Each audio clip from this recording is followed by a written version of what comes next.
Hey, welcome to The Explainer. Today we are going to try and decode the key trends that are set to shape our world in 2026. We're pulling together forecasts from all over, from tech, consumer goods, and the health industries to give you the full picture.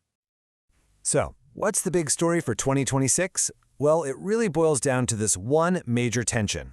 Are our lives about to be completely dominated by ever-accelerating technology, or are we going to see a really powerful human-centric pushback?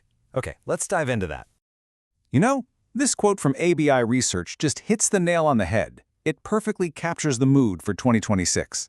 This isn't a year that's going to be defined by hype. Nope, it's all about pragmatism and the search for real-world value. So, what does this crossroads actually look like? Well, we're not talking about some crazy, explosive sci-fi future here. It's much more gradual. It's a period of modernization, where all these competing forces are pushing and pulling on pretty much every aspect of our lives. All right, first up, let's talk about the push factor, and that's the absolutely undeniable acceleration of artificial intelligence into, well, every corner of the economy and our daily routines. And what's really striking here is just how wide AI's reach has become. I mean, we're not talking about one single thing. This is the whole shebang. We're seeing massive, super specialized AI models in huge data centers, AI on the factory floor that can predict when a machine's going to break, and physical robots showing up in new places like retail and healthcare. But it's also getting deeply personal. Things like AI companions to help with loneliness, and AI that's just woven right into the smart devices we use every single day. But here's the thing, even with all that power, we're seeing that theme of pragmatism pop right back up. The hype around agentic AI, these autonomous agents that are supposed to run entire companies on their own, is really getting cooled off by a much more cautious reality. In 2026, they're definitely being tested, but mostly as smart assistants for simple, low-risk tasks, not for taking over entire high-stakes workflows. And this is such a great example of that tension, right? It's not just happening in factories or boardrooms, it's hitting culture too. AI is starting to challenge our very ideas of what human creativity even is, forcing artists and whole industries like fashion to figure out where the technology ends and the human touch begins. It's a really fascinating crossroads. Okay, so that's the tech push. Now let's flip the coin and look at the other side of this story, the really powerful human counter-response to all of this technological change. And this quote from WGSN really gets to the heart of it. There's this growing wave of people who are just opting out. They're totally burned out by the constant pressure to hustle, to optimize, to achieve, and they're starting to search for a completely different definition of what a successful life looks like. So WGSN has a name for this group, the Gleamers. And honestly, it's a great name. They're these pragmatic optimists who are trying to find their own light. And they're doing it by moving away from all that corporate optimization and back towards things like personal fulfillment, care, and just tangible joy. And look, this isn't just some vague, fuzzy feeling. It actually translates into very specific values, things they're actively looking for. Gleamers are all about prioritizing the small but significant wins in their daily lives. They celebrate minor stones instead of waiting around for some huge life event. They're looking for brands that genuinely show they care, and they're really focused on building strong, chosen communities. And you can totally see this Gleamer economy in action everywhere you look.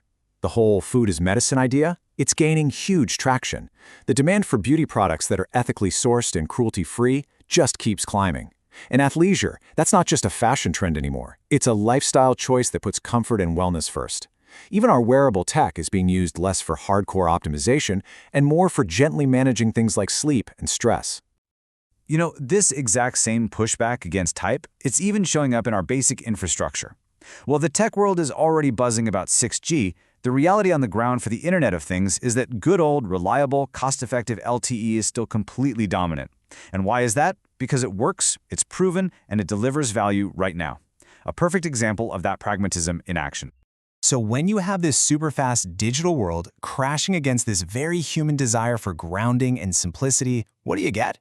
Well, you get our next big theme for 2026, a massive and growing crisis of trust.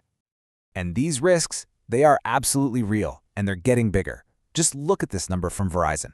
A whopping 30% of all data breaches now come from our interconnected digital supply chains. Think about it. Every new connection, every new cloud platform introduces a new potential weak spot. So this all leads to a really fundamental question for every single one of us, right?